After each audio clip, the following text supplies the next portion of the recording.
তো মানুষকে মিথ্যা সাক্ষী বানায়া সাক্ষী দেওয়া হলো, পরে খোঁজ খবর নিয়ে দেখা যায় ওরা বান্ডিলের কাছে বিক্রি হয়েছে। আছে না নাই সমাজে? বলতেছে সাক্ষী তুমি দেখেছো খুন করতে? হ্যাঁ দেখেছিলাম, সেদিন ছিল আমাবস্যার রাত।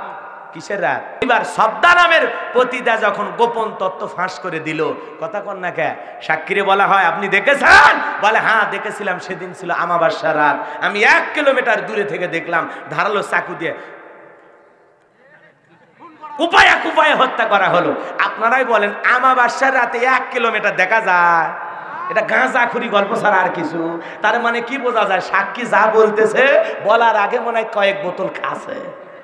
কথা কর না কেন? আমাবস্যার অন্ধকার রাতে নিজের হাত দেখা যায় না রে।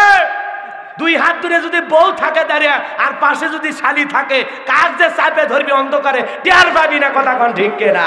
আর হলে বানোয়াট সাক্ষী দিয়া আল্লাহ আল্লাহদের বিপদে ফেলো। মরে দেখ, কবরে মিথ্যা সাক্ষী দেওয়ার কারণে তোর স্থল মল ফাটিয়ে ফেলে দিবি। কথা কন ঠিক কিনা? টাকা লোভে পড়ে আলেমদের বিরুদ্ধে উল্টাপাল্টা কথা কও, মরবা না। খবর আছে, আমরা নিজে চোখে দেখবো ইনশাআল্লাহ। আল্লাহ যেন সেই দিন আমাদের ভাগ্যে রাখেন। কথা বলে ঠিক কিনা? এই দুনিয়াতে আল্লাহর একজন পয়গাম্বার এসেছিল, নাম হলো মুসা। মুসা আলাইহিস সালাম কারুনকে যা বলে, কারুন তোমার যাকাত দেওয়া লাগবে। কারুন দেখে বলে না না আমি যাকাত দিতে পারবো না। আল্লাহর পয়গাম্বার দেখে বলে, ও কারুন যাকাত না দিলে যাকাত আদায় করা হবে। এই কথা শোনার পর কারুন দেখে বলে, মুসা এত রাগে যাইও না, যাকাত কিভাবে দেওয়া লাগবে একটু কি বলবা? দেখে বলে শতকরা 2.5% যাকাত দিতে হবে। ঠিক আছে বাড়িতে যাও, আমি একটু হিসাব নিকাশ করে দেখি, পরে আপনাকে খবর জানানো হবে। এইবার কারুন হিসাব নিকাশ শুরু করলো, হিসাব নিকাশ শুরু করলো। বাজান কারুনকে আল্লাহ পাক এত সম্পদ দিয়েছে, 70টা উট লাগতো চাবি বহন করতে। চাবি বহন করতে যদি 70টা উট লাগে, চাবি যদি এত হয় তালা কত, আর তালা যদি এত হয় সিন্ধুকে মাল কত? ছোট মাথায় ধরবে না। কারণ হিসাব নিকাশ করে দেখে 7 দিন 7 রাত যদি যাকাতের টাকা বন্টন করা হয়, 7 দিন 7 রাত যাকাতের টাকা দেওয়ার পরেও টাকা ফুরাবে না, ফুরাবে না। এত টাকা যাকাতের এসেছে, এমনি তো কৃপণ, পায়ে স্যান্ডেল দেয় না ক্ষয় যাবে বলে, গায়ে জামা দেয় না ছিঁড়ে যাবে বলে, সেই কৃপণ কি এত যাকাত কখনো দিতে পারে? তখন পাল্টা ষড়যন্ত্র করলাম। এলাকার একটা পতিতা নারী ছিল, নাম হলো সবদা। সবদার কাছে যায় বলে, সবদা এই জামানার নবী মুসা, তার বিরুদ্ধে একটা সাক্ষী তোমারে দেওয়া লাগবে। বিনিময়ে 2 বস্তা টাকা দেব, 1 বস্তা টাকা দেব তোমারে, 1 বস্তা টাকা দেব আজকে তোমারে। এই 1 বস্তা টাকা রাইখা দাও, আগামীকালকে সাক্ষী দেওয়ার পরে আর 1 বস্তা টাকা দেব। বিনিময়ে শুধু দাঁড়ায়া বলবা, মুসা নবী দিনের বেলায় ওয়াজ করে আর রাতের বেলা আমি সবদার সাথে রাত কাটাই, বাস এতটুকু বললে যথেষ্ট, বাকি যা খেলার আমি খেলবো। এই কথা বলে 2 নাম্বার মহিলাকে 2 বস্তা টাকা দিয়ে কারুন মুসা নবীর বিরুদ্ধে দাঁড় করায়া দিল।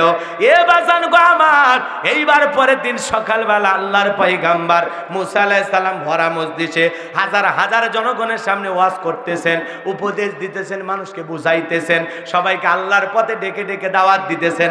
বলবেন না আল্লাহু আকবার?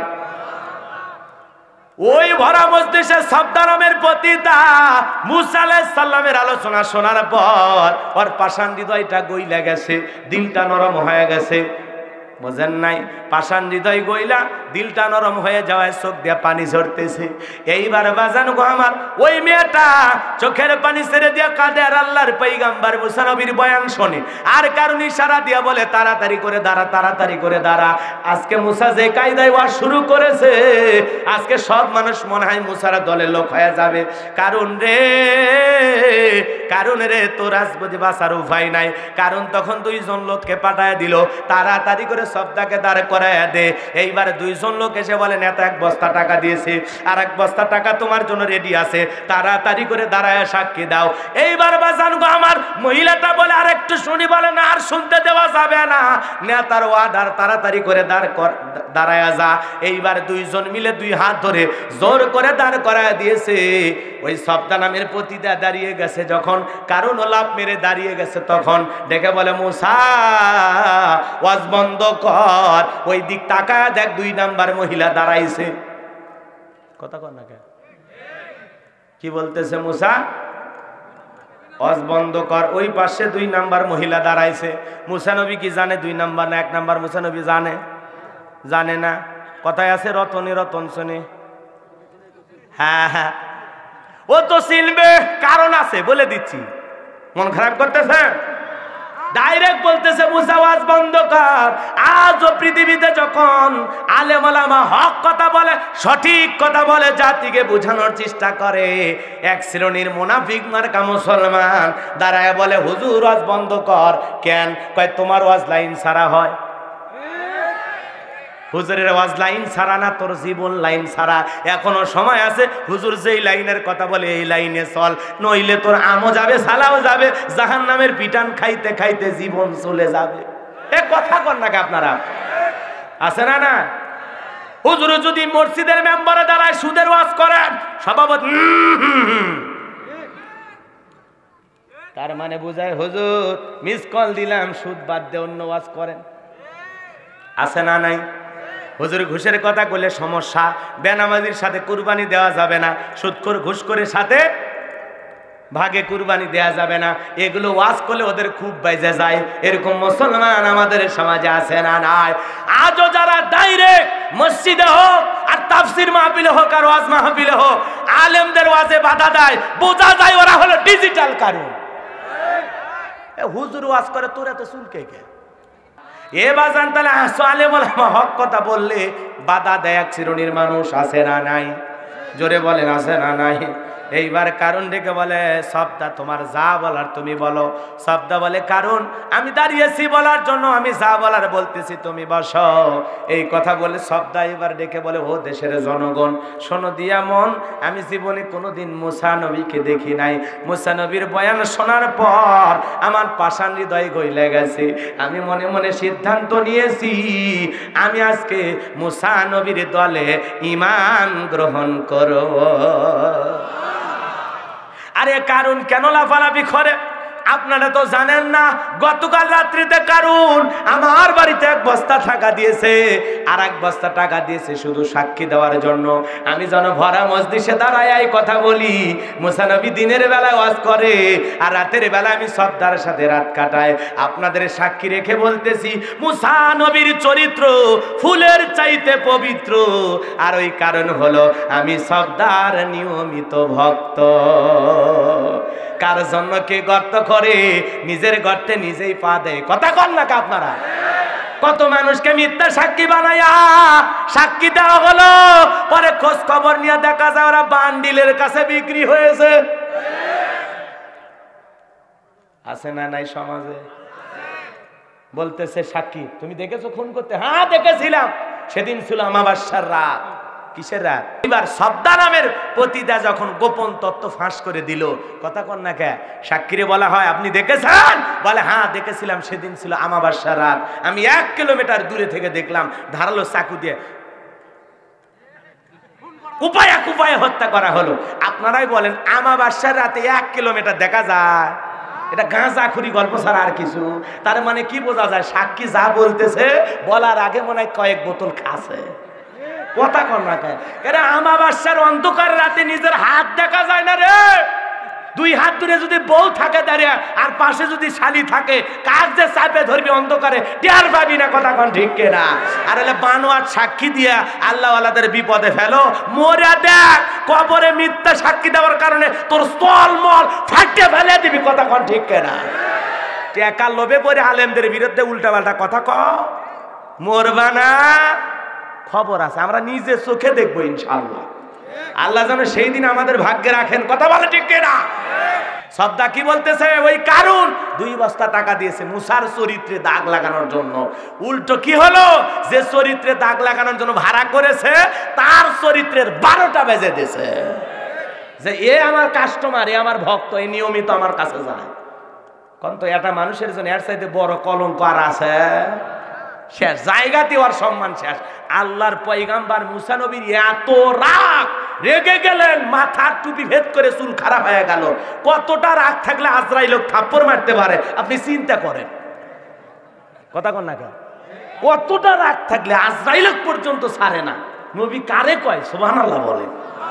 সেই নবী মুসা আলাইহিস সালাম ডেকে বলে, আল্লাহ আর কারুনকে ছাড় দেয়া যাবে না, ও আমার বিরুদ্ধে ধর্ষণের অভিযোগ দেওয়ার জন্য মহিলা সাক্ষী রেডি করেছে, ও আল্লাহ আর ছাড় দেওয়া যাবে না। কি করবা? জমিনকে অর্ডার দেন, জমিন যেন ওরে গ্রাস করে ফেলে, ওর ধন সম্পদ যাকাত দেয়া লাগবে না, জমিন যেন ওরে গ্রাস করে ফেলে। আল্লাহ বলে পয়গাম্বার দোয়া মঞ্জুর। এই মারবা জানগো আমার আল্লাহর গজবে এই কারণ যাকাত না দেওয়ার কারণে অভিশপ্ত কারণ হাঁটু পর্যন্ত জমিনের ভিতরে চলে গেল। বলে ব্যাপার না, লাভ দিয়ে উঠবো। কত এরকম কথা কন্যাকে লাভ দিয়ে উঠেছিলাম, এরপরে যখন মাথা পর্যন্ত চলে গেছে বলে ব্যাপার না, উঠতে পারবো।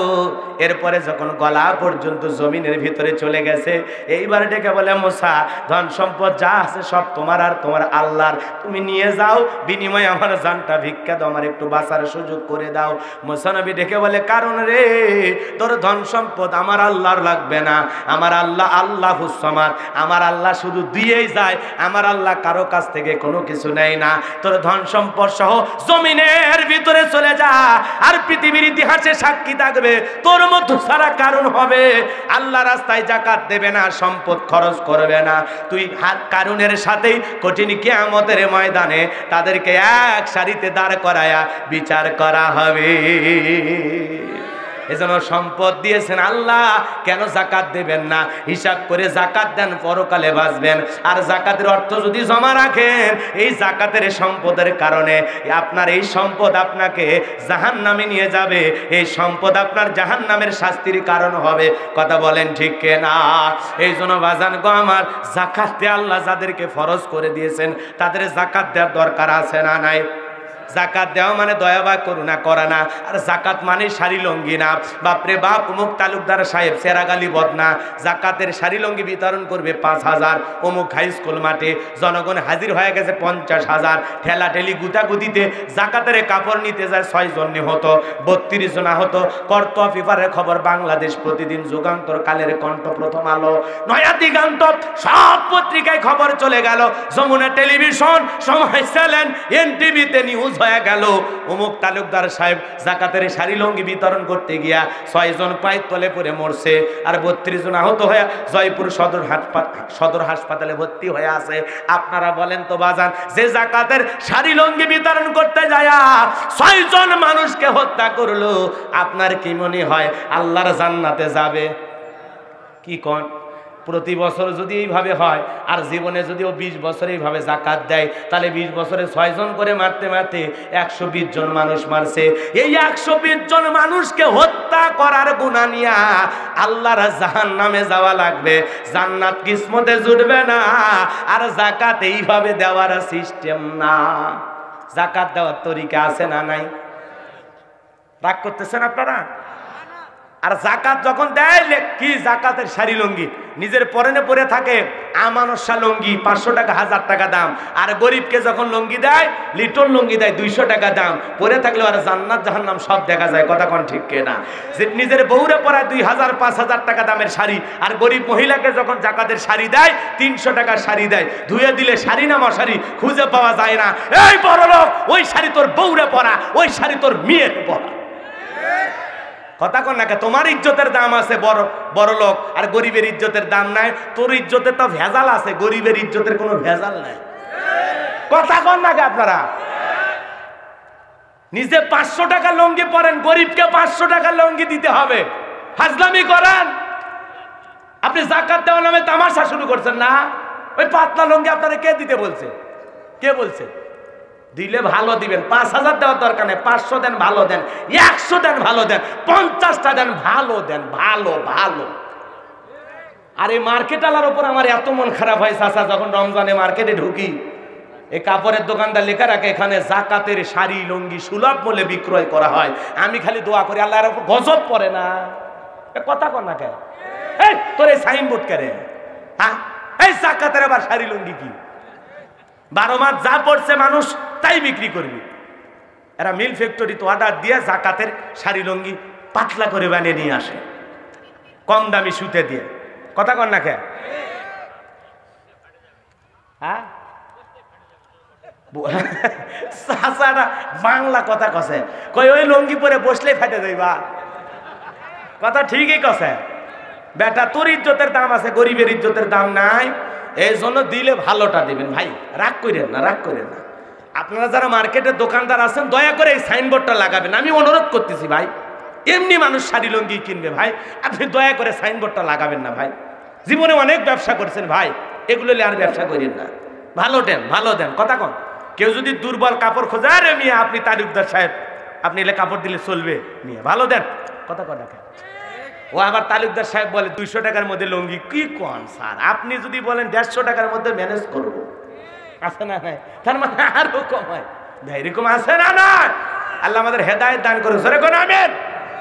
হযরত ওমর ফারুক ডেকে বলেন, শোনেন যাকাত দিবেন কিভাবে শোনেন। হযরত ওমর ফারুক ডেকে বলেন, তোমরা যাকাতের অর্থ এমন ভাবে দাও যাতে ওই ব্যক্তি যাকাত নেওয়ার জন্য পরবর্তী বছরে অন্য কারো দুয়ারে লাইন না দেয়। বলেন সুবহানাল্লাহ। তার মানে যাকাতের 200, 500, 1000 টাকা এইভাবে ছড়ায় দিয়ে লাভ নাই। যেহেতু রাষ্ট্র আমাদের দায়িত্ব নিতেছে না, রাষ্ট্র যাকাতের টাকা আদায় করে না, এই জন্য বড় লোক হিসাবে আপনাকে দায়িত্ব নেওয়া লাগবে। আপনার 5 লাখ টাকা যাকাত আসছে, এই ছেলেটা বেকার বসে আছে, ওর একটা বাগজানা বাজারে, কি না বাগজানা, ঠিক আছে না, বাগজানা বাজারে একটা চায়ের দোকান দিয়ে দেন। 1 লাখ 1.5 লাখ টাকা খরচ করে যদি চায়ের দোকান দেন, ওই বেকার যুবকটার একটা কর্মস্থানের ব্যবস্থা হলো। ও চা বিক্রি করে আর ভাগ্যের পরিবর্তন করবে, কথা কোন ঠিক কিনা? ওই যাকাতের অর্থ দিয়ে ছেলেটা বেকার বসে আছে, কাজ নাই কর্ম নাই, ওর একটা অটো ভ্যান রিক্সা কিনে দেন। এ কথা কোন না কে? এই যে মহিলাটা স্বামী মারা গেছে, বিধবা, অসহায়, ওরে শাড়ি দিয়ে কোনো লাভ নাই, সেলাই মেশিন কিনে দেন। এরপরে 2-3টা ছাগলের বাচ্চা কিনে দেন, 2-1টা গাভী গরু কিনে দেন। এগুলো লালন পালন করে ভাগ্যের পরিবর্তন করবে, নিজের ভাগ্যের চাকা নিজেই ঘোরাবে। এই জন্য দিলে দেওয়ার মতো দেন, ওই দেওয়ার নামে নাটক বন্ধ করেন, দিলে ভালো করে দেন। আপনার 1 লাখ টাকা পুরো গ্রাম পৌঁছানোর দরকার আছে? ইসলামকে আপনার বলেছে, কথা কন না কেন? আমরা যদি এই গ্রামে 10 জন ধনী মানুষ আছে, 10 জনের ধরেন 1 কোটি টাকা যাকাত আসছে, এই 1 কোটি টাকা যদি গ্রামের গরিব, একেবারে সবচাইতে গরিব, ওদের 20 জনের তালিকা করে 1 কোটি টাকা দেওয়া হয়, কি মনে করেন ওরা বড় লোক হবি না? আরে 5 বছর পর আল্লাহ রহমতে ও নিজে যাকাত দেবে। এ কথা কর না কে? কথা কি যুক্তিসঙ্গত আছে? ঠিকঠাক আছে? এটা আপনার বোঝা লাগবে। এই দায়িত্ব রাষ্ট্র নিচ্ছে না, আপনি নেন। গ্রামের 10 জন বড় লোকের যাকাতের টাকা এক জায়গায় করেন, কইরা গ্রামের সবচাইতে গরিব যারা আছে তাদেরকে দেবেন, এরপরে যারা সিরিয়ালে গরিব আছে তাদেরকে দেবেন, পরের বছর তার সিরিয়ালে যারা আছে তাদেরকে দেবেন। আরে ভাই, একটা গ্রামে 200 লোকের মধ্যে কি সবই গরিব? কথা কন না কেন? সবচাইতে বেশি গরিব থাকলে হয়তো 30, 40, 50 জন মানুষ থাকতে পারে। আপনি যদি 5 বছর 10 জন করে দেন, তাহলে 5 বছর পরে ওই গ্রামে আর গরিব নাই, অন্য গ্রাম তালাশ করবেন, কথা কন ঠিক কিনা? এভাবে আমরা দায়িত্ব নিতে পারবো তো ইনশাআল্লাহ? কারা কারা আল্লাহর দেয়া বিধান যাকাত সঠিকভাবে দেবেন, 2 হাত তুলে দেখা। আল্লাহ আমাদের যাকাত দেওয়ার মতো অর্থ দান করুক, জোরে বলেন আমিন। হাত নামান বাজান। তাহলে যাকাত আসছে দারিদ্রতা বিমোচন করার জন্য, যাকাত আসছে অভাব মুক্ত সমাজ রাষ্ট্র দেশ গড়ার জন্য, যাকাত আসছে সমাজের বঞ্চিত অসহায় দরিদ্র মানুষের মুখে হাসি ফুটানোর জন্য, তাদের অধিকার প্রতিষ্ঠিত করার জন্য। কথা বলে না কেন? কথা কি বুঝতে পারছেন? তাহলে যাকাত দেওয়ার মতো দেব তো ইনশাআল্লাহ। তাহলে মুমিন বান্দার 3 নাম্বার গুণাবলী, ওয়াল্লাযীনা হুম লিয-যাকাতি ফাঈলুন। মুমিন বান্দা অনার্থক জিনিস শ্রবণ করবে না। এই কান আছে দেখে গান শুনবা, কুছকুছ হোতা হে, শোনা যাবে না, কথা কন না কেন? রূপবানের আছে কোমর দোলায়া, আল্লাহ তোরে মারবে কবরে ঝোলায়া ঝোলায়া, কথা কন, কথা কন। এ যুবক, কানের ভিতরে ইয়ারফোন লাগাইছো, যুবকের মাথায় তার, নাকে তার, গলায় তার, গেঞ্জিতে তার, শার্টে তার, দেখে বোঝা যায় না মানুষ না বিদ্যুতের খুঁটি। এরকম বখাটা যুবক আছে না নাই? এক সিরাজগঞ্জের যুবক রেল লাইন পার হয়ে যাচ্ছে, কানের ভিতরে গান শুনতে শুনতে ইয়ারফোন লাগাইয়া, ট্রেন আইসা কাটা 3 টুকরা করে থুয়ে গেছে, এরপরে কানের ভিতরে ইয়ারফোন লাগানো আছে, এখন মরিয়া শোন, কথা কন না কে? এজন্য যুবক, তুমি গান শুনতে শুনতে ঘুমের মধ্যে চলে যাচ্ছ, আল্লাহ না করুক এই ঘুম যদি না ভাঙে, তোর জীবনের কয়টা বাজবে কবরে কিটের ফাঁস না, কথা কন না কে? এই জন্য এই কানটা অনার্থক জিনিস শ্রবণ করা যাবে না, আজে বাজে গান বাজনা, অশ্লীল কথা শ্রবণ করা যাবে এই কান দিয়া হক্কানি ওলামা ইকরামদের বয়ান শুনতে হবে, ইসলামী সঙ্গীত শুনতে হবে, কোরআন তেলাওয়াত শুনতে হবে, ভালো কথা শ্রবণ করতে হবে। তাহলে মুমিন বান্দার 2 নাম্বার গুণাবলী ওয়াল্লাযীনা হুম আনিল লাগবি মুরিদুন, অনর্থক কথা বলা যাবে না। মুমিন সেই কথা বলবে যেই কথা বললে সব হয়। অনর্থক কাজ করা যাবে না। মুমিন সমাজে সেই কাজগুলো চালু করবে যেই কাজগুলো চালু করলে মানুষের সব হবে। কথা বলে নিজের সব হবে, মানুষের উপকার হবে, এমন কাজ সমাজে চালু করবে। মুমিন বান্দা অনর্থক জিনিস শ্রবণ করবে না। মুমিন সেই জিনিসই কান দিয়ে শুনবে যেগুলো শ্রবণ করলে সব হয়। বলেন না সুবহানাল্লাহ। তাহলে মুমিন সেইটা বলবে যেটা বললে সব হয়। মুমিন সেই কাজ করবে যে কাজ করলে সব হয়। মুমিন সেই জিনিসগুলো শ্রবণ করবে যেগুলো শুনলে সব হয়। এক কথায় সব আছে যেখানে মুমিন থাকবে, সব আছে যেখানে মুমিন যাবে। কথাকে বোঝা গেল? তাহলে মুমিন বান্দা 2 নাম্বার গুনাহ বলে অনর্থক কথাবার্তা বলা যাবে না, অনর্থক কাজ করা যাবে না, অনর্থক জিনিস শ্রবণ করা যাবে না। সেইটা বলবো যেইটা বললে সব হয়, সেই কাজ করব যে কাজ করলে সব হয়, সেই জিনিসগুলো শ্রবণ করব যেগুলো শুনলে সব হয়। এক কথায় সব আছে যেখানে আমরা আছি সেখানে, গুনাহ আছে যেখানে আল্লাযীনা হুম লিয-যাকাতি ফাইলুন। মুমিন বান্দার 3 নাম্বার গুনাহ বলে, এ যুবকে কে বলি বললাম কি 4 নাম্বার গুনাহ বলিতে তোদের ওয়াজ আছে, উঠিস না। 3 নাম্বার হয়ে গেছে, এখন 4 গেলেই তোমাদের স্পেশাল আলোচনা। কষ্ট হচ্ছে আপনাদের? এ বাজান গো আমার, মুমিন বান্দার 3 নাম্বার গুনাহ বলি, আল্লাহ যদি মুমিন বান্দাকে নিসাব পরিমাণে ধন সম্পদের মালিক বানায় দেয়, মুমিন বান্দা সক্রিয়ভাবে প্রতি বছর কয় লক্ষ টাকায় কয় হাজার টাকা হয়, কয় কোটি টাকায় কয় লক্ষ টাকা হয়, হিসাব করে করে মুমিন বান্দা যাকাত দেবে কার ভয়ে? আর করে বলেন, মুমিন বান্দার 3 নাম্বার গুনাহ বলি যাকাত দেয়া লাগবে। আল্লাহ যদি আপনাকে ধনী বানায়, সম্পদওয়ালা বানায়, প্রতি বছর হিসাব করে করে আল্লাহ রাব্বুল আলামিনের বিধান মোতাবেক আপনাকে যাকাত দেয়া লাগবে। ধনীদের উপরে যাকাত দেওয়া নফল না ফরজ? নামাজ যেমন ফরজ, যাকাত তেমনি ফরজ। এ বাজান গো আমার, যাকাত আল্লাহ কেন দিলেন? যাকাত আসছে দারিদ্রতা বিমোচন করার জন্য, যাকাত আসছে অভাব মুক্ত সমাজ রাষ্ট্র দেশ গড়ার জন্য, যাকাত আসছে এ সমাজের বঞ্চিত, লাঞ্ছিত, দরিদ্র, অবহেলিত, পথে পড়ে থাকা মানুষদের অধিকার প্রতিষ্ঠিত করার জন্য। বলেন আল্লাহু আকবার। স্বাধীনতার 50 বছর কেটে গেল, যারা যাকাত দিচ্ছে ওরা দিয়েই গেল, যারা নিচ্ছে নিয়েই গেল, মানুষের ভাগ্যের কোনো পরিবর্তন হলো না। এজন্য বাজান এইভাবে হবে না, সমাজে যাকাত ভিত্তিক অর্থনীতি চালু করা লাগবে। আমাদেরকে বলা হয় দুর্ভিক্ষ আসবে 2023 সাল দুর্ভিক্ষের বছর হতে পারে। এ বাজান গো আমার, আল্লাহর কসম করে বলতে পারি, যদি আমরা আজ থেকে শপথ করি যাকাত ভিত্তিক অর্থনীতি চালু করে নিলাম, আল্লাহর কয়েকটা আইন এই জমিনে চালু করে দেন, আর যাকাত ভিত্তিক অর্থনীতি চালু করে ধনীদের কাছ থেকে সঠিকভাবে যাকাতের টাকাগুলো আদায় করেন, আর সঠিক ব্যক্তিদের মাধ্যমে যাকাতের টাকাগুলো বন্টন করেন, বিশ্বাস করেন অনেক বড় বড় দুর্যোগ দুর্ভিক্ষের মোকাবেলা আমরা ইমানদাররা করতে সক্ষম হব, যদি আমরা আল্লাহর গোলামের মতো গোলাম হতে পারি। কথা বলেন ঠিক কিনা? সুদ ভিত্তিক অর্থনীতি জায়েজ না হারাম? কথা কোন না কে? সুদ ভিত্তিক অর্থনীতি জায়েজ না হারাম? এই হারামে কোনো বরকত নাই, হালালে বরকত আছে, হালালে বরকত আছে। এজন্য যাকাত ভিত্তিক অর্থনীতি প্রত্যেকটা মুসলমানের জন্য নফল না ফরজ? এজন্য যাকাত ভিত্তিক অর্থনীতি চালু করলে সমাজের দারিদ্র মানুষদের অধিকার প্রতিষ্ঠিত হবে, বাংলাদেশকে দারিদ্র মুক্ত করা সম্ভব হবে। যতদিন পর্যন্ত যাকাত ভিত্তিক অর্থনীতি চালু না হবে, ততদিন পর্যন্ত আমাদের সমাজ রাষ্ট্র দেশ আমরা দারিদ্র মুক্ত করতে পারবো না। কথা বলেন ঠিক কিনা? দারিদ্র মুক্ত করতে গেলে কি লাগবে? যাকাত ভিত্তিক অর্থনীতি চালু করা লাগবে। কষ্ট পাচ্ছেন আপনারা? আর আমাদের সমাজের মানুষগুলো এদিক খেয়াল করেন, যারা বড় লোক ওদের যাকাত দেওয়া ফরজ, গরিবের যাকাত খাওয়া ফরজ নয়। বড় লোকেরা এমন একটা ভাব দেখায়, মনে হয় গরিবকে যাকাত দিয়ে দয়া বা করুণা করতেছেন না। এমন চিন্তা স্বপ্নেও কল্পনা করবেন না, কারণ আপনার যাকাত দেওয়া ফরজ, গরিবের যাকাত খাওয়া ফরজ নয়। ওই গরিব ব্যক্তি আপনার যাকাতের অর্থ গ্রহণ করে আপনাকে আল্লাহর এই ফরজ ইবাদত পালনের সুযোগ করে দিয়ে গরিব বড় লোককে দয়া করে করেছে, বড়লোক গরিবকে দয়া করে না। এই কথা বলেন ঠিক কিনা? যাকাত হলো মালের ময়লা, যাকাত হলো আপনার সম্পদকে পবিত্র করে, যাকাত আপনার সম্পদকে বৃদ্ধি করবে। এজন্য যাকাত দিলে সম্পদ কমে না, কমে না। মুমিন বান্দাকে আল্লাহ যদি যাকাত দেয়, সম্পদ দেয়, টাকা পয়সা দেয়, মুমিন বান্দা সক্রিয়ভাবে হিসাব করে করে আল্লাহর ভয়ে যাকাত দেবে ইনশাআল্লাহ। মুমিন বান্দার 4 নম্বরে গুণাবলী। যুবক রেডি? কথা কোন?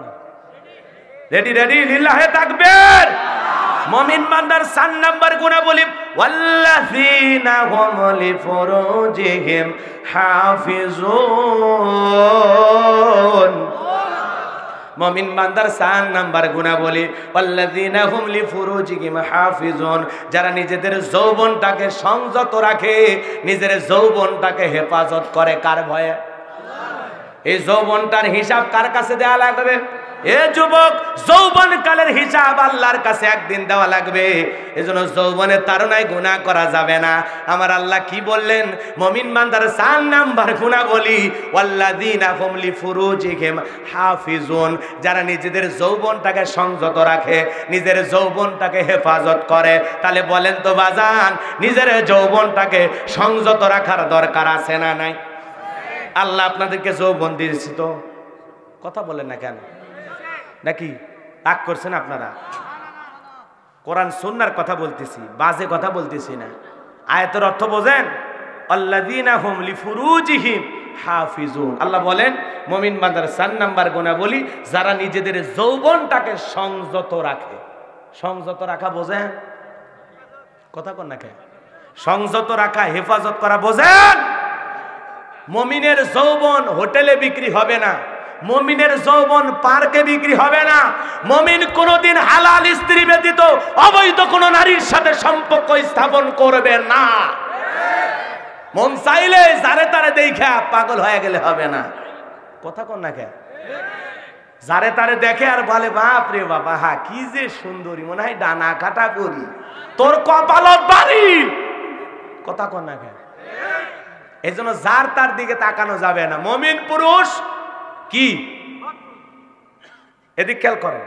মুমিন পুরুষের এই যে দৃষ্টি, আপনার এই দৃষ্টি দিয়ে যা খুশি তাই দেখবেন, নাকি আমার আল্লাহর একটা আদেশ আছে?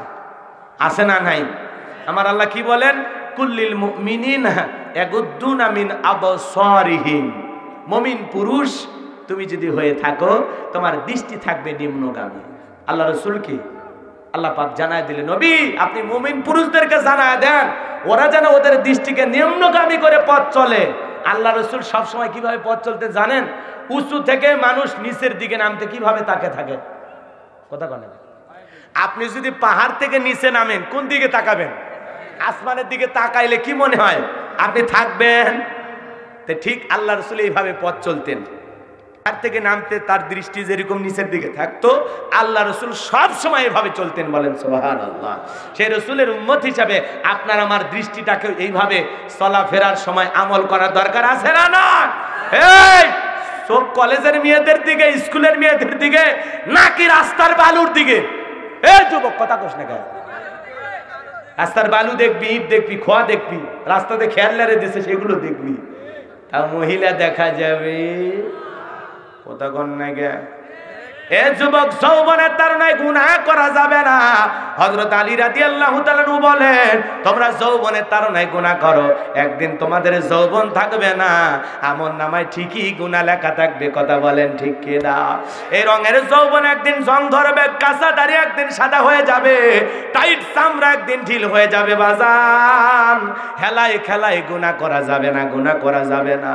বিশ্বনবী তার জামাই হযরত আলীকে ডেকে বলে, আলী হঠাৎ করে কোনো মহিলার উপরে যদি তোমার দৃষ্টি পড়ে যায়, সঙ্গে সঙ্গে দৃষ্টিকে ফেরায় নাও, কারণ প্রথম দৃষ্টি তোমার, দ্বিতীয় দৃষ্টি ইবলিস শয়তানের।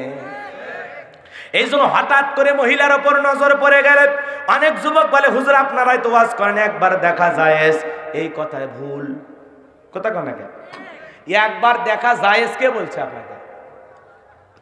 একবার দেখা যায় সেটা হলো হঠাৎ করে নজর পড়ে গেলে, ইচ্ছাকৃত ভাবে না। ওয়াজ বোঝা লাগবে কি? ইচ্ছাকৃত ভাবে না, অনিচ্ছাকৃত ভাবে হঠাৎ নজর পড়ে গেছে, দেখবে কতক্ষণ? 2 সেকেন্ড, 5 মিনিট। বিদ্যুৎ চমকায় কতক্ষণ ধরে? রাগ করতেছেন আপনারা? আকাশের বিদ্যুৎ চমকায় যেভাবে, ঠিক তোমার দৃষ্টিটা ওইভাবে দেখাইছো। কথা কন নাকি? দেখছো, দৃষ্টিকে ফিরায় নাও, নিয়ে আস্তাগফিরুল্লাহ রাব্বি মিন কুল্লি যামবি, আল্লাহ মাফ করে দাও, আল্লাহ ভুল করে একটা মহিলার উপর নজর পড়ে গেছে, আল্লাহ তুমি মাফ করে দাও। আর যদি তওবা ইস্তেগফার না পড়ে একবার দেখা জায়েজ মনে করে যদি তাকাও আর বলা, আরে কি সুন্দর, যদি ভাইতাম জীবনের স্বপ্ন পূরণ হয়ে যেত, তো তোর কপালের অবস্থা ভালো না খারাপ? এই জন্য যুবক, তোমাদের কাছে অনুরোধের ভাষায় বলে যায়, যৌবনের তাড়নায় গুনাহ করা যাবে না। যৌবন কালে মন গুনাহ করতে চাই বেশি বেশি, আর যৌবন কালের ইবাদত ভালোবাসেন কে? আরো জোরে বলেন কে? এই জন্য যুবক ভালো করে বলে যায়, হৃদয়ের কান পেতে কথাগুলো শুনে যাও রে যুবক। আমাদের মা বাবাদেরও কিছু দায়িত্ব আছে। যারা অভিভাবক, ছেলেটা যখন 15-16 বছর বয়স হয়ে যায়, তখনই যুবক যৌবনে পদার্পণ করে, তখন থেকে তাকে নজরে রাখা লাগবে। ছেলেটার যখন 15-16 বছর বয়স হয়ে যায়, মা বাবা তখন থেকে বলে, নিজের পায়ে দাঁড়া, নিজের পায়ে দাঁড়া। নিজের পায়ে তো দাঁড়ায় আছে নাকি মা বাবার পার ধার নিয়েছে? কথা কন্যাকে নিজের পায়ে দাঁড়া আছে। এভাবে দাঁড়ায় থাকতে থাকতে মা বাবা বলে, নিজের ভাগ্য কর, নিজের কেরিয়ার মজবুত কর, ভবিষ্যৎটা উজ্জ্বল কর। এই কথা বলতে বলতে ছেলেটার বয়স হয়ে যায় 32 বছর। তারপরে করে বিয়ে। বাকি 16 বছর কি আঙ্গুল চুষেছে? কথা কন্যাকে। এই জন্য মা বাবাদের দায়িত্বশীল হওয়া লাগবে। ছেলে হোক আর মেয়ে হোক, যুবতী হলে তাদের বিবাহের ব্যবস্থা করা যাবে, বিবাহের ব্যবস্থা করা লাগবে। আপনার ছেলে মেয়ের 40 বছর বয়স হলে বিয়ে দেওয়া যাবে না। কথা কন্যাকে। সরকারি নিয়ম অনুযায়ী 22 বছর 23 বছর হলে আপনি বিবাহের ব্যবস্থা করেন। মেয়েদের 18 বছর হলে বিবাহের ব্যবস্থা করেন। আজকে সমাজের বাল্য বিবাহ বন্ধ করার মানুষের অভাব নাই, কিন্তু বাল্য প্রেম বন্ধ করার কোনো মানুষ নাই। হাইরে আফসোস যুবক, আমরা যখন দাখিল আলিম পরীক্ষা দিয়েছি তখনও প্রেম ভালোবাসা বুঝি নাই। আর এখনকার যুবকেরা ক্লাস 5-এর ছাত্র, ক্লাসে ঢুকে বলে ওইটা আমার। এ কথা কন নাকি আপনারা? ক্লাস 6-7 থেকে ওরা প্রেম প্রীতি ক্লাস শুরু করে। আছে না নাই আপনাদের এলাকায়? তাহলে বলেন, এই সমাজের যদি এই অবস্থা হয়, তাহলে যুব সমাজকে ভালো করার দরকার আছে না? না, আপনারা কি রাগ করেছেন? কষ্ট পাচ্ছেন আমার কথা? যাই হোক, ওটা বসা করেন না। এই যে যৌবন কালের হিসাব আল্লাহর কাছে দেয়া লাগবে বাজান। এই জন্য যুবক, তুমি বিয়ের আগে কোন একটা নারীর হাত ধরে পার্কে যায়া সময় কাটাতে পারবা? কোন একটা মেয়েকে বিবাহ না করে জয়পুর হাটে রাস্তার মোড়ে দাঁড়ায়া ফুচকা খাওয়াইতে পারবা না। কোন একটা মেয়েকে বিবাহ করা ছাড়া স্বপ্নপুরী নিয়ে যায় গল্প করতে পারবা না। কথা কন না কে? বিয়ে করে হালাল স্ত্রী বানাইয়া গল্প করতে পারবা, কিন্তু বিয়ের আগে অবৈধ প্রেম ভালোবাসা সব জায়েজ না হারাম। আজকে পৃথিবীর সবচাইতে বেশি প্রেমিক পুরুষ বসবাস করে বাংলাদেশে। এদের প্রেমের এত স্পিরিট, মালয়েশিয়ার তরুণী চলে আসে, আমেরিকার তরুণী চলে আসে, লন্ডনের তরুণী চলে আসে। কথা কন না কে? ভুটানের তরুণী চলে আসে, সৌদি আরবের মহিলা চলে আসে, তারপরে মিশরের, কথা কন না কে, মিশরের মহিলা চলে আসে। হায় হায় হায় হায়, যুবকদের প্রেমের এত পাওয়া, প্রেমের টানে বিদেশি মেয়ে বাংলাদেশে। বাংলাদেশ শুধু নয়, পৃথিবীর সব দেশ মিলে যদি প্রেমের একটা প্রতিযোগিতা চলতো যে কোন দেশের মানুষ সবচেয়ে বেশি প্রেম করে, আমার মনে হয় পৃথিবীর 228টা রাষ্ট্রকে ফেল করে বাংলাদেশ চ্যাম্পিয়ন হইতো প্রেমের দিক দিয়ে। আমাদের এত প্রেম, এত প্রেম। কথা কন নাকি আপনারা? ভারতের মেয়ে আসতেছে, মালয়েশিয়া, দুবাই, পাকিস্তান, আফগানিস্তান, কোন দেশ বাকি নাই ভাইরে। সব দেশের মেয়ে চলে আসতেছে বাংলাদেশে। আছে না নাই? আপনাদের গ্রামে আছে নাকি? ও গ্রামের এদিক খেয়াল করেন, কষ্ট হচ্ছে আপনাদের না? যাই হোক, ওটা বসা করেন না বাজান, এদিক খেয়াল করেন। এ যুবক, তাহলে যৌবন কালে গুনাহ করা যাবে? যৌবন কালে গুনাহ থেকে নিজেকে বাঁচায় রাখা লাগবে। কার ভয়ে? মা বোনদেরকে বলি, মা খবরদার কোন ছেলের ছলাকলাই ভুলে মিস কল পায়া প্রেম করা যাবে না। কারণ কত মহিলা প্রেম করার পরে প্রেমিকের সন্তান গর্ভে নিয়ে বিয়ের দাবিতে ছেলের বাড়িতে আসে। একটা নারীর জন্য এর চাইতে লজ্জার হতে পারে? এই জন্য মা, তোমার বড় সম্মান, তোমার বড় দাম। কারণ তোমার মতো মহিলার পেট থেকে নবী রাসূলেরা দুনিয়াতে আসছে, আল্লাহ ওয়ালারা দুনিয়াতে আসছে। এই জন্য মা, নিজেকে এত সস্তা বানাইও না। কথা বলেন ঠিক কি না? রাগ করেছেন মনে হয়। ওই যে তসলিমা নাসরিন, কত বড় খারাপ মহিলা। সে বলে আমার মেয়ে যদি বিয়ের আগে অন্য কোন ছেলের সাথে যৌন মিলনে রাজি থাকে, আমি মা হিসাবে এটা জানার পরে কোনো আফসোস করব না। নাউজুবিল্লাহ বলবেন না? এই তসলিমা নাসরিন বলে আমার মেয়ে যদি বিয়ের আগে অন্য কোন ছেলের সাথে সম্পর্ক করে, মেলামেশা করে, আমি মা হিসাবে কিছু মনে করব না। বলেন তো এটা মা নাকি মা নামের ডাইনি? আজও যারা পৃথিবীতে এই বাংলাদেশে যে মা বোনেরা নিজের যুবতী মেয়েটাকে অন্য ছেলের হাত ধরে পিকনিকের নামে স্বপ্নপুর পাঠায়া দেয়, কক্সবাজারে পাঠায়া দেয়, বিভিন্ন জেলায় সফর করতে পাঠায়া দেয়, কোনো অভিভাবক সাথে যায় না। যুবতী মেয়েকে যেভাবে ছেড়ে দিয়েছে পিকনিকের নামে, ওইটা হলো তসলিমা নাসরিনের মতোই। আপনার যুবতী মেয়ে একটা পিকনিকের বাসে, আপনিও নাই, আপনার স্বামীও নাই, অন্য ছেলের সাথে কি করবে না করবে গ্যারান্টি আছে? পরে আফসোস করবা। মেয়ে যখন কলেজ ইউনিভার্সিটির পড়াশোনা শেষ করে বাড়িতে আসবে, আব্দুল সালাম মেয়ে বলতেছে, মা বিয়ে শাদীর চিন্তা ভাবনা করা লাগবে, এখন তোমার তো পরীক্ষা শেষ। হ্যাঁ, ওই উত্তর পাড়ার একজন আমার হাজি মানুষ, আমার বন্ধু, তার ছেলের সাথে তোমার বিবাহ দিতে চায়। বলে আব্বা আমার বিয়েকে নিয়ে এত টেনশন করতেছেন কেন? আমি কি সেই ছোট মেয়ে আছি? ও কাম তো আমি 3 বছর আগেই সেরেছি। কথা কন নাকি আপনারা? আপনার ছেলে বিয়ে করবে আপনি খবর জানবেন না, আপনার মেয়ে বিয়ে করবে আপনি খবর জানবেন না, ওরা অবৈধ প্রেম ভালোবাসা করে বিয়ে করবে আপনি খবর জানবেন না। কথা বলে ঠিক কিনা? এই জন্য ছেলে মেয়ে যুবক যুবতী হলে প্রত্যেকটা সময় নজরে রাখবেন ওর মোবাইলে কি কি ভিডিও আছে, ও কার সাথে কথা বলে। কলেজ থেকে ফেরার কথা 5টায়, বাড়িতে কেন 7টার দিকে আসলো, 2 ঘন্টা কই ছিল? প্রত্যেকটা সময়ের জবাব যতদিন না নিতে পারবেন ততদিন পর্যন্ত আপনার আমার সন্তান ভালো হবে না। অভিভাবক হওয়া লাগবে মজবুত, বাবার মতো বাবা হওয়া লাগবে, দায়িত্বশীল বাবা হওয়া লাগবে। কথা বলেন না কেন? ছেলে মেয়েকে ছেড়ে দিন না, ছেড়ে দিন না। ওরা গুনাহ করলে ওই পার্সেন্টেজ বিকাশ হয়ে আপনার কবরে পৌঁছাবে। অনেকে বলতেছেন হুজুর আমার বিকাশ খোলা নাই। খোলা লাগবে না। কথা কন নাকি আপনারা? এই যৌবনটা হেফাজত করব একমাত্র শুধুমাত্র কার ভয়ে? গুনার দিকে পা বাড়ানো যাবে দিনের আলোতে, রাতের আধারে, গোপনে প্রকাশ্যে, ভুট্টার খেতে কবার কলা বাগানে বলো, আর জানালার পাশে দাঁড়ায় বলো, আর নদীর ঘাটে বলো, যেখানেই প্রেম প্রীতি করো না কেন, দুনিয়ার সবার চোখকে ফাঁকি দিতে পারবা, আসমানের মালিক আল্লাহর কুদরতি চোখকে ফাঁকি দিতে পারবা না। হিসাব করো। তুমি জঙ্গলে দ্বারা একটা মেয়ের হাত ধরে বুকের ভিতরে জড়ায় এনে গল্প করতেছো, কেউ দেখে না, আমার আল্লাহ দেখতেছেন, ফেরেশতারা ভিডিও করে রাখতেছেন। যুবক ফিরে আসো, গুনাহ করো রে যুবক, দরজা লাগায়া গুনাহ করো না। যুবক তোদের পায়ে হাত দিয়ে অনুরোধ করে বলে আর দরজা লাগায়া গুনাহ করো না। পর্নোগ্রাফি দেখো না, অশ্লীল নোংরা ভিডিও দেখো না, গান বাজনা শোনো না। যুবক দরজা লাগায়া কোনো নারীর সাথে ভিডিও কলে উল্টা পাল্টা কিছু দেখো না। দরজা লাগায় আর গুনাহ করো না, আর গুনাহ করো না। যুবক কথা বলে না কেন?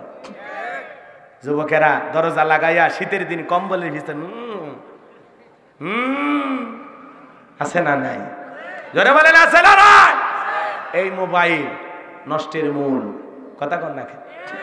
আপনার ছেলেটা দরজা লাগায়া মোবাইলে কি করে আপনি জানেন? জানেন না? বাবা হিসেবে দেখা দরকার, খবর নেওয়া দরকার। বলবেন এ তোর রুমের দরজা খোলা রাখবি। কথা কন না কেন? খুব দ্রুত গতিতে একদিন দরজার ভিতর দিয়ে ঢুকলেন, ঢুকা মাত্রই মোবাইল যে অবস্থায় হচ্ছে অবস্থায় ধরবেন। এই দেখি, কথা কন না কেন? সাবধান হয়ে যাবে। ও মনে করে বাপ তো নয়, যেন ডিবি অফিসার। কথা কন ঠিক কিনা? এই জন্য বাবা হিসাবে দায়িত্বশীল হবে ইনশাআল্লাহ। মুমিন বান্দার 5 আর 6 নাম্বার গুনাহ বলে আমার আল্লাহ রাব্বুল আলামিন বলেন আল্লাযীনা হুম লিআমানাতিহিম ওয়া আহাদিহিম রাউন। মুমিন বান্দার 5 নম্বর গুনাহ আমানত রক্ষা করা। কি করা? ছেলে মেয়ে আমানত, স্ত্রী আমানত, পরিবার পরিজনের সবাই আমানত, শিক্ষকের কাছে ছাত্ররা আমানত, বক্তার কাছে শ্রোতারা আমানত, ইমাম সাহেবের কাছে মুসল্লিরা আমানত, চেয়ারম্যান সাহেবের কাছে ইউনিয়নবাসী আমানত, এমপির কাছে নির্বাচনী এলাকার মানুষ আমানত, আর রাষ্ট্রপ্রধান সরকার যে থাকবে তার কাছে 18 কোটি জনগণ হলো আমানত। খালি আমানত মানে টাকা পয়সা না, আমানতের অনেক ব্যাখ্যা আছে, বলতে গেলে সময় লাগবে, কষ্ট হচ্ছে আপনাদের। তাহলে আমানত রক্ষা করা 5 নাম্বার, আমানত রক্ষা করা। 6 নাম্বার ওয়াদা প্রতিশ্রুতি রক্ষা করা। মুমিন মুখে যা বলবে অন্তরে তা বিশ্বাস করবে, কাজে তা বাস্তবায়ন করবে। মুমিন কোনোদিন প্রতিশ্রুতি ভঙ্গকারী হবে না। হুজুর আমি 100 বস্তা সিমেন্ট দেব, পরে চাইতে গেলে বলে এমনি ঝোঁকে তাহলে হাত তুলেছিলাম মারহাবা নেওয়ার জন্য, পরে আর দেয় না। এই ওয়াদার কোনো দাম নাই। নেতা নির্বাচনের আগে বলে রাস্তার ব্যবস্থা করে দেব, নেতা নির্বাচনে পাশ করার পর আর রাস্তা করে দেয় না, কথা কন না কে? এই জন্য ওয়াদা প্রতিশ্রুতি দেওয়ার আগে 1000 বার চিন্তা করবেন। মুমিন সেই ওয়াদা দেবে যে ওয়াদা পালন করতে পারবে। এই জন্য যখন তখন ওয়াদা দিন না, কথা ওয়াদা দেওয়ার আগে এই জায়গায় হাত তুলেন, হুজুর আমি আছি শেষ পর্যন্ত, তাহলে চলে যে গেলেন আপনার ওয়াদা রক্ষা হলো না। ওয়াদা ভঙ্গকারী মুনাফিকের লক্ষণ। এজন্য যখন তখন ওয়াদাকে ঠুনকো ভাবে দেখা যাবে না। প্রতিশ্রুতি যেটা রক্ষা করতে পারবেন সে ব্যাপারে আপনি শপথ গ্রহণ করবেন, সে ব্যাপারে আপনি প্রতিশ্রুতি দিবেন, ওয়াদা দেবেন। যে প্রতিশ্রুতি আপনার পক্ষে রাখা সম্ভব নয় সে ওয়াদা আপনি দিতে পারেন না। 7 নাম্বার ওয়াল্লাযীনা হুম আলা সালাওয়াতিহিম ইউহাফিজুন। আমার আল্লাহ বলেন 7 নাম্বার নিজেদের সালাতের প্রতি যত্নবান হওয়া। সুবহানাল্লাহ বলবেন না? আল্লাহ 1 নাম্বার গুণাবলী সালাত দিয়ে শুরু করলো, 7 নাম্বার গুণাবলী সালাত দিয়ে শেষ করলো। তাহলে সালাতের গুরুত্ব কম না বেশি? এই জায়গায় আল্লাহ কি বললেন? সালাতের প্রতি যত্নবান হওয়া। খালি নামাজ যেমন তেমন করে পড়লে হবে না, নামাজটা যত্ন সহকারে আদায় করা লাগবে। যে ব্যক্তি জোহরের নামাজ পড়ার পরে আসর পর্যন্ত মনটা মসজিদে টাঙানো থাকে ও ব্যক্তি প্রকৃত নামাজি, কথা বলেন ঠিক কিনা? আর যে ব্যক্তি নিজেও নামাজ পড়ে, স্ত্রী পরিবার সন্তান যারা আছে তাদেরকেও নামাজি বানানোর দরকার আছে না নাই? যাই হোক বাজান, লম্বা হবে, লম্বা, কষ্ট পাচ্ছেন আপনারা, কষ্ট পাচ্ছেন তাই না? যাই হোক আর বেশি বিরক্ত করব না। তাহলে পরিবারের সকল সদস্যদেরকে নামাজি বানানোর দরকার আছে না নাই? সালাতের জন্য আমাদের মন মানসিকতা আল্লাহ ভালোভাবে তৈরি করা তৌফিক দান করুন, জোরে বলেন আমিন। এই 7টা গুণাবলী অর্জন করতে পারলেই উলাইকা হুমুল ওয়ারিসুন, আল্লাহ বলেন তাদেরকে উত্তরাধিকারী বানায় দিব। আল্লাযীনা ইয়ারিসুনাল ফিরদাউস হুম ফিহা খালিদুন, বলুন সুবহানাল্লাহ। আমার আল্লাহ বলেন তাদেরকে জান্নাতের ভিতরে প্রবেশ করানো হবে, তারা জান্নাতের ভিতরে প্রবেশ করবে, সেখানে যুগের পর যুগ থাকবে, কোনো দিন জান্নাত থেকে বের করে দেওয়া হবে না, বলুন সুবহানাল্লাহ। কারা কারা এই 7টা গুণাবলী অর্জন করে বাড়িতে যাবেন? দুহাত তোলেন দেখি তো, দেখি তো। আল্লাহ আমাদের সবাইকে 7টা গুণাবলী আমল করা তৌফিক দান করুন, জোরে বলেন আমিন। আল্লাহুম্মা আমিন। রব্বানা যালামনা আনফুসানা ওয়া ইল্লাম তাগফির লানা ওয়া তারহামনা লানাকুনান্না মিনাল খাসিরিন। রব্বানা লা তুযিগ কুলুবানা বা'দা ইয হাদাইতানা ওয়া হাব লানা মিন লাদুনকা রাহমা ইন্নাকা আনতাল ওয়াহ্হাব। ও মাবুদ বিনিয়াস পাক পরওয়ারদিগার আসমান জমিনের মালিক দয়াময় আল্লাহ, গভীর রাত পর্যন্ত কোরআন হাদিসের আলোকে কথা বলেছি আল্লাহ, যেটুকু আলোচনা হয়েছে বক্তা শ্রোতা সবাইকে উপরে আমল করার তৌফিক দিয়া দাও রব্বুল আলামিন। মাগরিব থেকে শুরু করে পর্যন্ত যত উলামায়ে কেরাম কথা বলেছেন আল্লাহ, আমরা যত কথা শুনেছি সবাইকে আমল করার তৌফিক দিয়া দাও। এর মধ্যে যা সওয়াব দান করেছেন সোনার মদিনায় নবী পাকের রওজা মোবারকে পৌঁছায়া দাও রব্বুল আলামিন। আর 5 দিন तमाम পৃথিবীর জমিনে যত মুমিন মুমিনাত, যত মুসলিম মুসলিমাত ঈমান অন্ধকার কবরে চলে গেছে, তাদের কবরে আর সবটুকু পৌঁছায়া দাও, কবরগুলো জান্নাতের বাগান বানায়া দাও। ও আসমান জমিনের মালিক আল্লাহ, যত মানুষ হাত তুলে ছেড়ে দেয়, তাকায়া দেখো কতজনের মা নাই, বাবা নাই, এতিম বানায় কবরে চলে গেছে। ওই সনম দুঃখিনী মার কথাকে ভোলা যায়? আদরের বাবার কথাকে বলা যায়? যে মা 10 মাস 10 দিন গর্ভে ঠাই দিয়েছে, প্রসবের যাতনা সহ্য করেছে, 2-2.5 বছর বুকের দুধ পান করাইছে, ওই সনম দুঃখিনী মার কবরে আর সবটুকু পৌঁছায় দাও। আদরের বাবা মাথার ঘাম পায়ে ফেলে রিক্সা ভ্যান চালায়, ব্যবসা বাণিজ্য করে, চাকরি কইরা আজকে বাবা সবকিছু বেলায় অন্ধকার কবরে ঘুমায়। বাবার কবরে আর সবটুকু পৌঁছায় দাও। আমার কবর জান্নাতের বাগান বানায় দাও। রব্বির হামহুমা কামা রাব্বায়ানি সগীরা, রব্বির হামহুমা কামা রাব্বায়ানি সগীরা। রব্বুল আলামিন আমাদের মাতা পিতা যাদের বেঁচে আছে হায়াত বাড়ায় দাও। পিতা মাতারা খেদমত করে জান্নাত অর্জন করার তৌফিক দাও। আত্মীয় স্বজন পাড়া প্রতিবেশী যারা কবরে চলে গেছে মালিক, তাদের কবরে আর সবটুকু পৌঁছায় দাও। কবরগুলো জান্নাতের বাগান বানায় দাও। ও আসমান জমিনের মালিক আল্লাহ, আমরা যারা হাত তুলে ধরেছি নফসের তাড়নায় পড়ে, দুনিয়ার মোহাব্বতে পড়ে, জেনে গুনাহ করেছি না জেনে করেছি, বুঝে করেছি না বুঝে করেছি, আমাদের জানা অজানা ছোট বড় গোপন প্রকাশের তামাম জিন্দেগির গুনাহগুলো মাফ করে দাও আল্লাহ। আমাদের সকলের তামাম জিন্দেগির গুনাহগুলো মাফ করে দাও। কবরের সলজব সহজ করে দিয়ে গো মালিক। ওই কঠিন জাহান্নামের আগুন থেকে আমাদের মুক্তি দাও। রব্বানা শরীফ আন্না আযাব জাহান্নাম ইন্না আযাবাহা কানা গরামা। রব্বুল আলামিন ওই কঠিন জাহান্নামের আগুন থেকে আমাদের সবাইকে তুমি মুক্তি দাও গো আল্লাহ। মালিক আজকের দোয়াকে কবুল করো। মুমিনদের 7টা গুণাবলী নিয়ে যে আলোচনা করেছি, বাস্তব জীবনে এই 7টা গুণ আমাদের সবাইকে অর্জন করে জান্নাতুল ফেরদাউসের মেহমান হওয়ার সৌভাগ্য দান করিও আল্লাহ তাআলা। দূর দূরান্ত থেকে যত মানুষ কষ্ট করে কুরআনুল কারীমের মহব্বতে ছুটে এসেছে, এই ভাঙ্গা রাস্তার ভিতরে আহারে কত কষ্ট করে এসেছে, আল্লাহ সবাইকে নিরাপদে বাড়ি পর্যন্ত পৌঁছার তৌফিক দাও। সকলের হায়াত বানায় দাও। ক্ষেত খামার ব্যবসা বাণিজ্যে বরকত দাও। মনের জায়েজ আশাগুলো পূরণ করে দাও আল্লাহ। সবাইকে তোমার রহমতের চাদর দিয়ে আবৃত করো।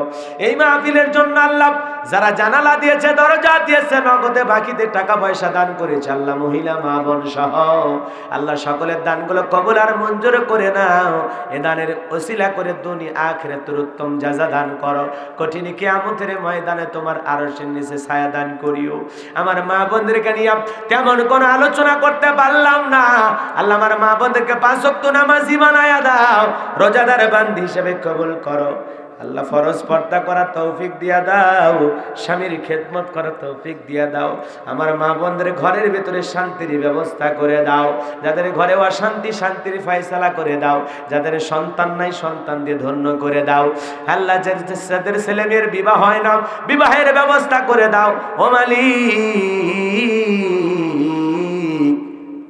তাদের দাম্পত্য জীবন হযরত আলী আর ফাতেমার মতো কবুল করো আল্লাহ। এই মাদ্রাসাকে কাল কিয়ামত পর্যন্ত কবুল করো। ওস্তাদ ছাত্র সবাইকে কবুল করো। আমার বিদ্যুৎ ভাই সহ আল্লাহ যারা অক্লান্ত পরিশ্রম করে দিন রাত এই মাদ্রাসার দিকে মেহনত করে আল্লাহ, এই ঘোরাফা এই মাদ্রাসাকে তুমি আল্লাহ কবুল আর মঞ্জুর করো আল্লাহ তাআলা। এই মাদ্রাসার উপর খাস রহমত বরকত নাজিল করো আল্লাহ। ভালো ছাত্র, ভালো ওস্তাদের ব্যবস্থা করে দাও আল্লাহ।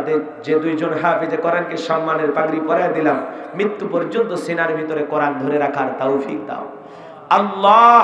আল্লাহ আমার কলিজার টুকরা হাফেজে কোরআনদের কবুল করে নাও ও মালিক। অনেকগুলো মানুষ হাত তুলেছে আল্লাহ, কত আলেম ওলামা, দাড়ি পাকা মুরব্বীরা, যুবকেরা আল্লাহ, মাদ্রাসার ছাত্র, ওস্তাদ, ইমাম, মুয়াজ্জিম আল্লাহ, কত চাকরিজীবী ব্যবসায়ী ভাইরা অনেকে মহব্বত করেন। আহারে আমি যখন আসলাম সকলে কত ভিড় করে আমার পাশে গেলেন, সালাম দিলেন আর বলেন হুজুর আপনাকে ভালোবাসি। আল্লাহ এই ভালোবাসা তুমি জান্নাতের বিনিময়ে কবুল করো আল্লাহ। যারা আলেমদেরকে মহব্বত করে আল্লাহ এই মানুষগুলোকে জান্নাত হিসেবে কবুল করো। আল্লাহ এই দেশের উপর খাস রহমত বরকত নাজিল করো, শগুনের নজর থেকে আমাদের বাংলাদেশকে আল্লাহ হেফাজত করো, আমাদের লাল সবুজের পতাকাকে আল্লাহ হেফাজত করো। আল্লাহ আল্লাহ সকল দুর্ভিক্ষ, অভাব, অনটন, কষ্ট থেকে আমাদেরকে হেফাজত করো। মুসিবত দিও না, কষ্ট দিও না, আল্লাহ সহ্য করতে পারবো না। আমাদের দেশের উপরে খাস রহমত বরকত নাজিল করো। এদেশের মসজিদ মাদ্রাসাগুলো কবুল করো, হক্কানি উলামা ইকরামদের কবুল করো। মাজলুম অবস্থায় যত আলেম কারাবন্দী মুক্তির ফয়সালা করে দাও। আল্লাহ স্থানীয় প্রশাসন যারা আজকের প্রোগ্রাম করার জন্য অনুমতি দিয়েছেন, আল্লাহ প্রশাসনের ভাইদেরকে কবুল করেন, হায়াত বাড়ায় দেন, প্রশাসনের লোকদেরকে কোরআন ওয়ালা আলেম ওলামাদের বন্ধু বানায় দেন। স্থানীয় নেতৃবৃন্দ যারা আছে কবুল করেন।